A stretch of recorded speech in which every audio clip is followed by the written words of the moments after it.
Les astrovoyageurs vous invitent sur le sol d'un pays insulaire, très proche du cercle polaire arctique, l'Islande.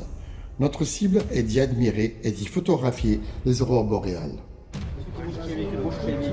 Et en même temps, ceux qui font du C'est qui va aller au duty.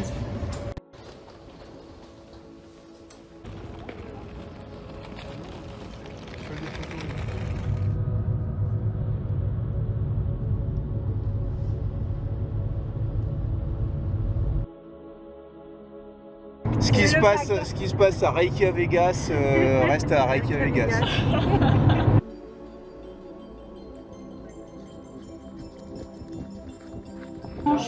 Bagnole, après la semaine de boulot.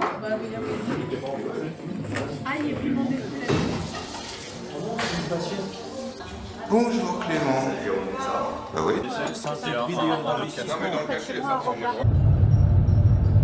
Nous voici arrivés au Cercle d'Or. Alors, beau commencement car nous avons visité le parc national de Thingvellir. C'est un très beau site. D'ailleurs, il est classé au patrimoine de l'UNESCO avec Gullfoss et Gésir depuis 2004. La cascade d'Oxarafoss. Alors, cette rivière Oxara traverse pratiquement toute la plaine, d'où son importance. Et elle va former cette belle cascade d'Oxarafoss. Souriez d'être filmé.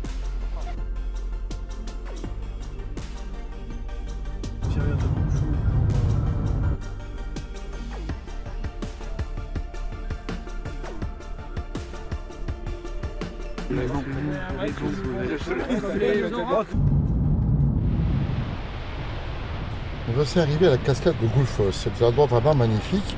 Et Gullfoss signifie chute d'or. Et c'est vraiment une des plus belles du pays. 32 mètres de haut, j'ai relevé, 70 mètres de large et un fort débit de 130 mètres cubes par seconde.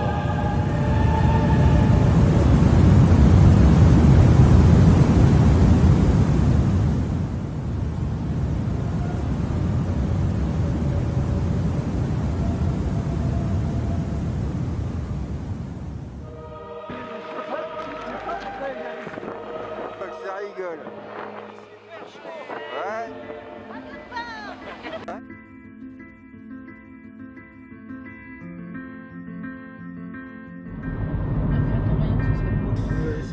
Alors Gésir, c'est un endroit fascinant. Vraiment, ce site se trouve dans le champ géothermique Naukadalur. Alors ici le geyser l'Ostrokur, qui signifie le bidon. C'est assez original. Et ici les colonnes d'eau peuvent s'élever jusqu'à 40 mètres.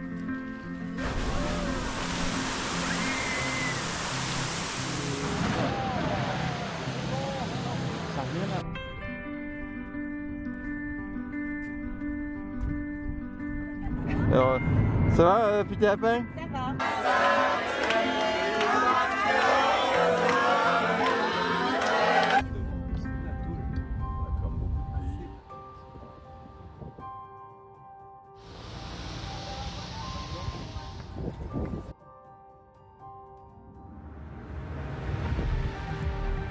Nous voilà partis en bateau, on est allé voir les baleines à partir du port de plaisance de Reykjavik et nous sommes rendus dans la baie de Faxaflói pour quelques heures.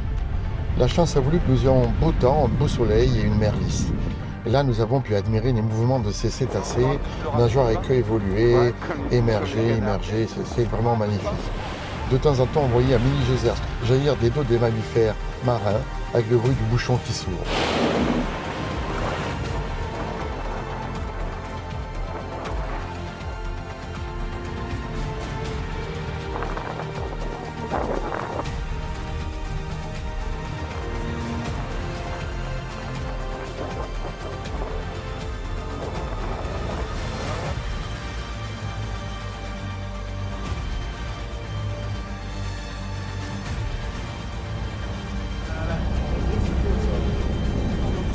Pas perdre.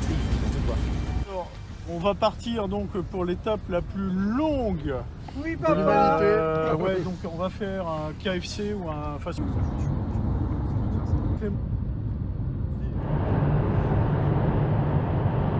Elle descend de la montagne à cheval. Notre étoile a un cycle d'activité qui atteint son maximum d'intensité tous les 11 ans. À ce moment-là, d'énormes tempêtes solaires provoquent l'éjection de millions de tonnes de particules qui se dirigent vers la Terre. Lorsque ces particules chargées atteignent le champ magnétique terrestre, elles se heurtent aux atomes de la haute atmosphère, provoquant ces splendides ondulations colorées propres aux aurores boréales. Ces premières aurores magiques. C'est extraordinaire. C'est magique. Ah, magnifique, sublime, magnifique. On regrette pas. Pas mes premières, mais magnifiques. Je suis très heureux de voir ça. Exceptionnel. Exceptionnel. Et j'ai dit que j'allais m'acheter un iPhone 35.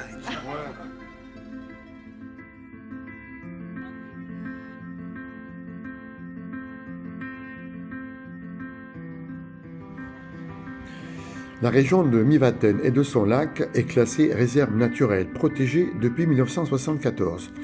Le lac est le 4e du pays, il est très poissonneux, paraît-il, et on peut même admirer les décollages, les survols, les atterrissages des nombreux cygnes et canards sauvages et autres espèces d'oiseaux.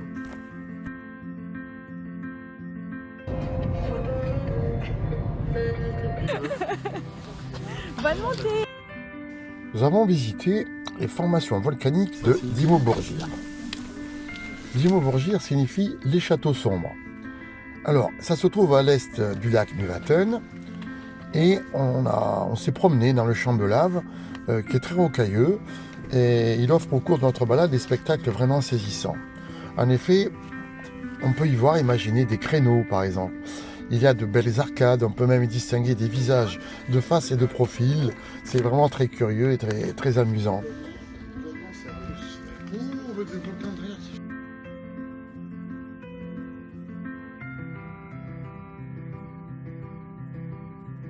Alors le volcan Verfjall, excusez-moi la prononciation, je pense que ça ne doit pas être terrible. Hein, bon.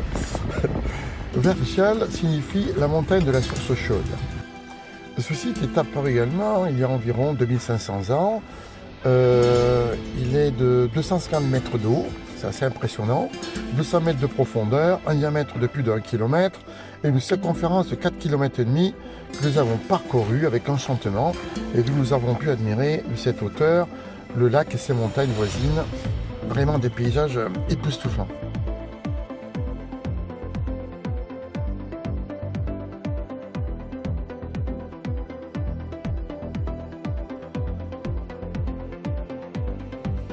La faille d'Almanakja. Alors cette faille, elle est située dans la zone du rift. Elle est impressionnante parce qu'elle est longue de 8 km et elle forme vraiment un canyon. À cet endroit, les plaques tectoniques nord-américaines et eurasiatiques s'ouvrent de 2 à 3 cm par an.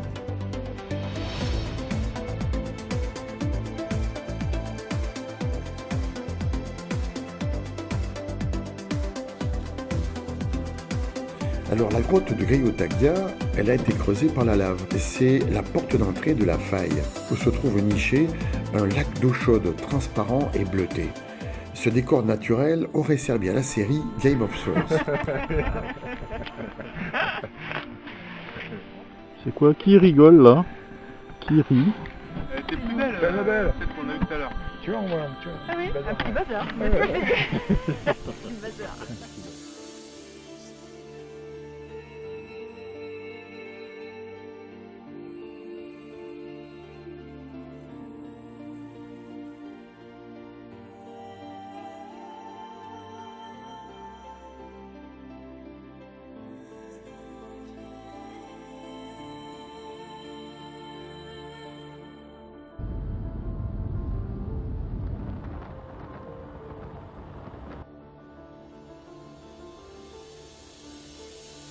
Ah, ils sont beaux. Ah, les 4 escrocs. Nous sommes restés émerveillés par cette puissante cascade, qui est d'ailleurs la plus puissante d'Islande et d'Europe. 44 mètres de haut, une centaine de mètres de large, un débit qui va jusqu'à 500 mètres cubes par seconde en été. Pourquoi? Parce que tout ce débit d'eau provient du plus grand glacier d'Europe, qu'on appelle le Vatnajökull, et son cours d'eau va se jeter dans la mer du Groenland. D'ailleurs, le dernier film de Ridley Scott, Prometheus, a été tourné à cet endroit. Ah, on arrive. Regarde. Namacheval est le site géothermique de Veer. Nous y avons vu des fumerolles, des barbites de goût et des solfatars. Les couleurs varient de l'ocre et jaune du soufre, du noir de la lave, du gris de l'argile et du vert des mousses. C'est un endroit très magique. Un paysage martien, vous dis-je.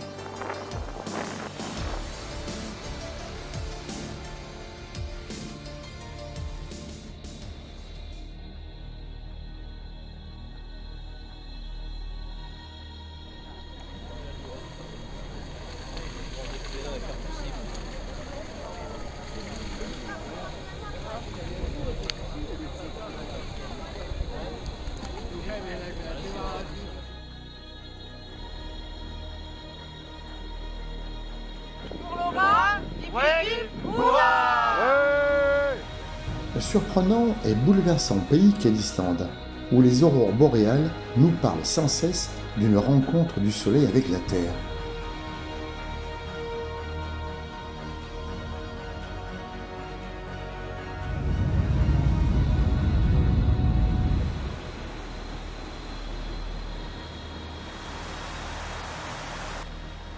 Godafoss, qu'on appelle la cascade des dieux. C'est une des plus belles de l'île. Sa falaise en arc de cercle rajoute au charme du lieu. Son appellation n'est pas innocente. Les statues des dieux nordiques, Odin et Thor, auraient été jetées dedans.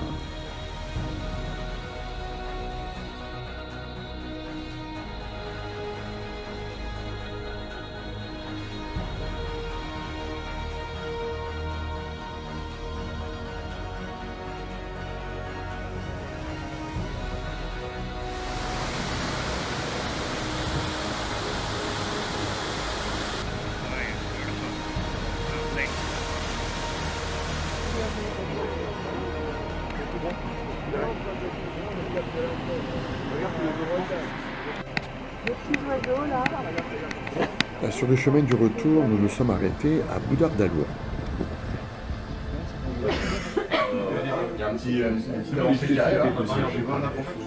Dans ce lieu, nous avons pris des clichés et des vidéos des aurores boréales au-dessus du port, malgré un vent glacial.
Les champs de lave sont des endroits très particuliers.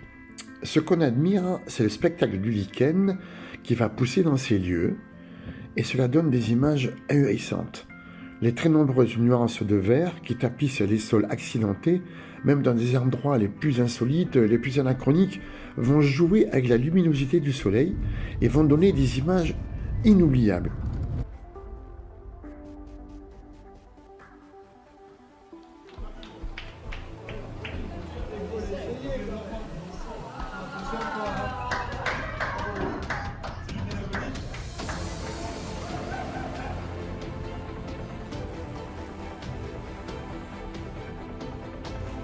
Le chant des cascades qui grondent, les geysers qui soufflent l'eau chaude, les volcans assoupis et les autres qui pleurent leur lave, les étangs et les lacs presque gelés, survolés par les cygnes et les canards sauvages, les moutons et les chevaux qui paissent dans d'immenses prairies vertes. L'Islande, c'est une nature sauvage, où les paysages sont à couper le souffle. Ce pays nous prouve que notre désir d'ailleurs est loin d'être rassasié et qu'il est déjà temps de songer à de nouvelles aventures islandaises.